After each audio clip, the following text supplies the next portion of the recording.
trend ပြနေတဲ့ left right ကိုအကတဲ့ကခြေထောက်လက်နီးတင်ပေးမယ်ပထမဆုံးခြေထောက်လေးဆုလိုက်မယ်ပြီးရင်ဘယ်ဘက်ခြေထောက်အရှိညာဘက်ခြေထောက်အနောက်ခုံလိုက်အဲ့လိုခုံတဲ့အချိန်မှာဘယ်ဘက်ခြေထောက်ကိုအတက်ထားရတဲ့ဆိုင်ရင်ဘယ်ဘက်ကိုနည်းနည်းလေးပူပြီးလှည့်ပြီးခုံရရင်နော်တစ်ခေါက်ပြန်ခုံကြည့်မယ်နော်ဟုတ်အဲ့ဒါပြီးသွားရင်ဒီနောက်ခြေထောက်ကိုအရှိကိုမြောက်လိုက်ရရင်နော်အဲ့လိုမြောက်တဲ့အချိန်မှာလည်းအရှိကိုတဲတဲမြောက်ရတဲ့ဆိုင်ရင်ဒီညာဘက်လေးနည်းနည်းလေးပို့ပြီးမြောက်ပြန်လုပ်ကြည့်မယ်နော်ပထမဆုံးခုံမယ်ပြီးရင်အရှိကိုမြောက်လိုက်ဟုတ်နော်အဲ့လိုမြောက်ပြီးသွားရင်ဒီခြေထောက်ကိုအထဲထဲကိုဆွဲကပ်လိုက်ဒီဘယ်ဘက်ဒူးအရှိကိုပေါ့ရရင်နော်ဒီလိုမြောက်ထားတာနေပြီးတော့ဘယ်ဘက်ဒူးအရှိကိုဖနှောင်လေးကိုဆွဲကပ်လိုက်အဲ့လိုဆွဲကပ်တဲ့အချိန်မှာခန္ဓာကိုယ် weight တစ်ခုလုံးကိုဒီဘယ်ဘက်ခြေထောက်ကထိန်းထားတာအဲ့ဒါမှခြေထောက်ကြီးကဆန့်ထားရင်ဒီကဒီလိုရိုင်းတိုင်းဖြစ်နေအဲ့ကြတော့ခြေထောက်လေးကိုဒီခြေထောက်လေးကိုနည်းနည်းလေးကွေးလိုက်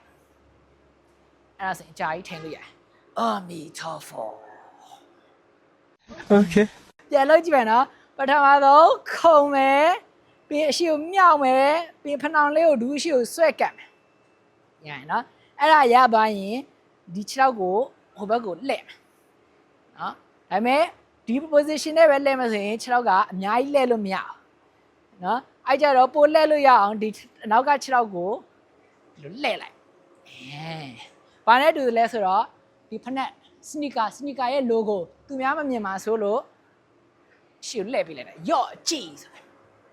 ရရနော်ပထမဆုံးကခုံမယ်မြောက်မယ်ဆွဲကပ်မယ်ပြီးရင်လှည့်ပြီးရင်အဲ့လှည့်ထားတဲ့ခြေထောက်ကနေအရှိကိုကန်ထုတ်လိုက်ပြီးသွားပါပြီအကွက်ကဒါလေးပဲဆိုပေမဲ့ဒီအကွက်တွေကိုမမြန်ရှူလုံးနိုင်အောင်လေ့ကျင့်ရမှာပေါ့နော်ဘယ်လိုလေ့ကျင့်မလဲဆိုရင်ဒီပထမဆုံးခုနခုံတယ်မြောက်တယ်ဒီမြောက်ထားတဲ့ခြေထောက်ကိုတရိကန်လေးဆွဲတယ်လို့ပဲပထမဆုံးဘယ်ဘက်ကိုဆွဲညာဘက်ကိုရွှေ့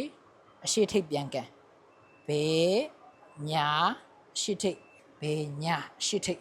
ဘယ်ညာရှိထိတ်အဲ့ဒါလေးကိုရရင်အဲ့ဒါလေးကိုမြင်မြန်လေးလုပ်နိုင်အောင်လေ့ကျင့်ရပါရင်ဒီလှည့်တဲ့အချိန်မှာအနောက်ခြေထောက်လေးပါလိုက်လက်ပြီးကန်ထုတ်အကုန်လုံးပေါင်းလိုက်ရင်ကြတော့ပထမဆုံးက